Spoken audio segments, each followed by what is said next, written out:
So, Gil, Triumph is returning to the stage this spring and summer. You made the announcement in December. What went into the decision to return, and are you excited for the tour? It's a long story about what led to it, but the stepping stones, I guess, were uh, the tribute album after the documentary just kind of got the fans kind of stoked, and the social media went from a steady stream to becoming kind of a tsunami. And then I guess what really pulled the trigger was during the NHL playoffs up here in Canada. Rogers Media, which is the big national media company, and the NHL, they started using our music in Hmm. conjunction with the NHL playoffs. Hmm. And it just got they were playing like five, six times during every playoff game. And then finally they said, you got to come and actually play in the Stanley Cup Finals with the Yeah. Panthers and the Oilers. And so I called Rick and said, "Do you want to take a shot at this? It'd be fun for our kids." And so it was kind of a lark. It wasn't really anything that serious. We called Phil, said, "Hey, let's do this." I've got these Achilles tendons issues, so he brought Brent Fitz, who played on our tribute album, up. So we'd have two drummers, and Mike wasn't able to make it. So again, Brent works a lot with Todd Kearns. Those guys work together in Slash's band. So Mhm. we cobble together the group. We go out there. We have one rehearsal, literally one rehearsal, and then boom, we do the show. But the things happen. All of a sudden, it just gelled like a band. It's hard to explain. Like musicians, you get playing. Yeah. But we got all excited, and but we figured, well, that's it. So we, had our fun. The Panthers actually won the Stanley Cup, not the Oilers. We all know that. That's history. But we get back to Toronto, and then Live Nation is like, hey, we love that band. Like we want you guys to tour, and again, that even further sort of fanned the flames, I guess you'll say. Right. And so anyway, we finally just went, you know what, our families are all over us, like, come on, Dad, you got to do it, and it's like finally just we caved. Okay, here we are. So now we practice like crazy and hit the gym and everything like that. It's really turned into a blast. We're having full band rehearsals are starting next week. But Rick and I have been rehearsing ourselves here at Metalworks Studios already for 6 weeks or something. So we're ready. We're fired up and ready to go. Awesome. And it's been, I read 38 years since your last North American tour. Is that correct? Well, the history of days, like the last North American tour was in '88. So then, we went and did that's not really true. I mean, we did a tour with Phil that was like abbreviated compared to what I'll call a full-on Triumph tour is close to 100 shows. I think Mhm. we did maybe a dozen in Right. '92 with Phil. And and then the next time we played was 2008. We did a few Hall of Fame inductions and had to get together for that. And when we were together, Mike and Rick and I just went, hey, you know what? Again, it was kind of like a family thing. So we went and played a festival in Europe, played another one in the southern United States, just to have fun. But no intention really to tour. Mhm. And then when in 2019 we did the documentary, the film director said you have to play in the documentary. It's just going to be so much fun. So we agreed to play then. So that's really the history. So yeah, as far as full-on tours, it's been a long time, but this one's a full-on tour. So And what did you miss most, I guess, about doing such a large tour? uh well, I love the different cities and towns, like I really enjoy the United States, always have, always will. And I've told, anybody in Canada that I talk to, uh, who, if we're talking about the United States, and usually they relate to it as wherever they go. Oh, I have a house in Florida, or I vacation in California, or whatever. I say, okay, well, that's one state, okay?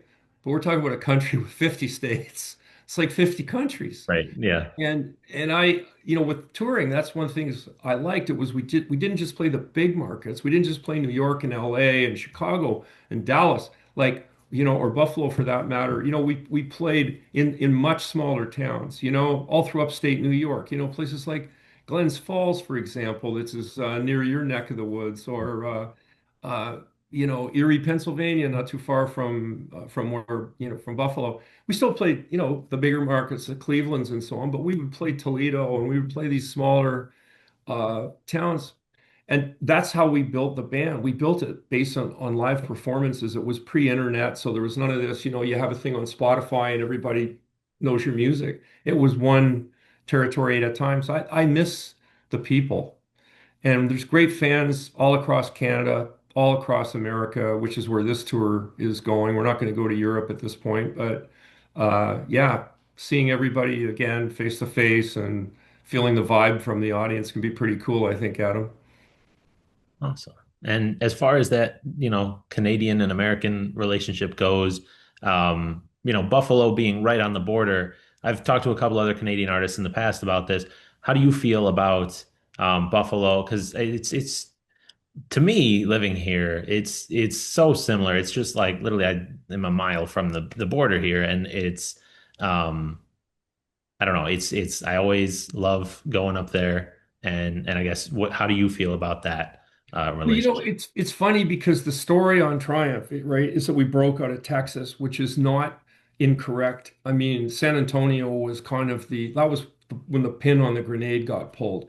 But the little story that no one really knows about is because we were trying to sneak across the border. We were these, you know, basically three kids with, one record, Right. that no one's ever heard. And we were pestering the promoters in Buffalo and Detroit. And they still remember these stories. It's funny because when we go back and I talk to these guys, they're like, yeah, I can't remember you guys trying to get across the border so hard. And, we didn't want you because, no one ever heard of your band and everything, but Triumph was a pretty good name and you were really persistent.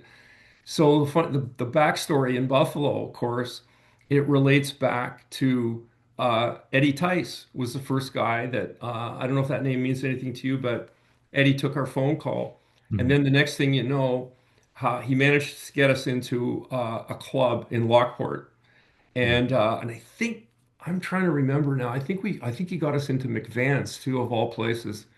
So that was that little sneak across the border thing, but it lit a fire, and then boom, he put us right. We were in Klein hands before we knew it, and then we were in the odd in the Mhm. arena before we knew it, and the story from there on. So Buffalo, right beside Toronto, we play Maple Leaf Gardens, play Buffalo Memorial Auditorium. Those were oftentimes those gigs were back to back, Right. or tied in with playing, Joe Louis Arena in Detroit, right? Because they were all so close. Hmm. Now, in 1981, I last year I did an article when our mayor resigned about all the keys to the city that he bestowed in his time in office, and I found out Triumph received the key to the city back in 1981. What was that like? Fantastic. I mean, that was the first time we got a key to a city. Hmm. Um, and still got the photo of it here at Metalworks. Hmm. I don't think Mike was able to come with us. It was just Rick and I in the photo. I don't know where Mike was. Maybe he was doing an interview or something. But yeah, it's a sort of a special moment. And all of those kind of artifacts are all here, kind of housed at Metalwork Studios. Like we've got kind of like almost like a museum thing in one of our, back hallways and stuff outside of Studio 6, That's cool. sort of dedicated to mementos like that. So it Awesome. was very nice. And now, what can we expect from the show this summer? Well, it's going to be. You mentioned that huge gap. Well, what's happened in the huge gap, of course, is there's a change in technology. So, for example, we never had video back Right. in those days. So, in terms of the production of the show, there's a lot more firepower now than there was back then. So that's pretty cool. I mean, as far as the music is concerned, we've sort of listened to the fans, like what songs they want to hear. So Hmm. we've rehearsed up a bunch of them, and it's a bit of a popularity contest, I guess, on the songs. But some of them, there's a lot of consensus around, I'll say. Some of the ones that are, got the most airplay, there's a lot of consensus there. And I'll tell you, like having Phil and Rick on stage together at the same time is pretty special. I mean, you're not gonna find two guitar players that are that good Hmm. in one band. So. And I feel sitting behind those guys, I feel like I got a double barreled shotgun in front of me.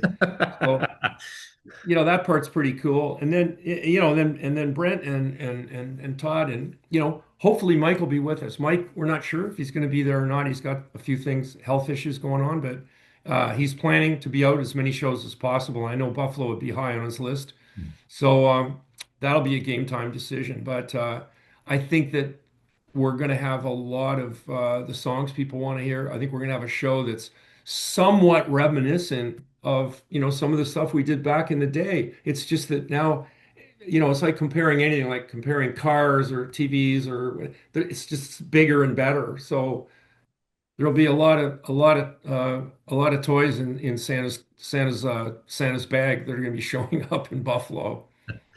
Well, that's very exciting. Is there anything I haven't asked you that you'd like the people of Buffalo to know ahead of the show? We love Buffalo, and to your point earlier, Adam, I mean, it's so close to, where we grew up here and we've, been across the border so many times being a border town, and we just feel like they're our neighbors and our friends and can't wait to play for them. And like I said in my story earlier, like we were supported by the people in Buffalo, like right from the outset. So they were the northern post, San Antonio, and then a couple other cities in Texas were the southern post. But we got our start in the Midwest or in the northeastern part of the United States. Got started right in Buffalo, so can't wait to go back and basically be able to thank the fans for their loyalty. Awesome. Thank you, Gil, for your time today. I really appreciate it. Um, it was awesome, and I will send over everything once it's all posted. Oh, it sounds great, Adam. I appreciate the interview. Yeah. Thank you so much. Have a great day. You too. Bye now.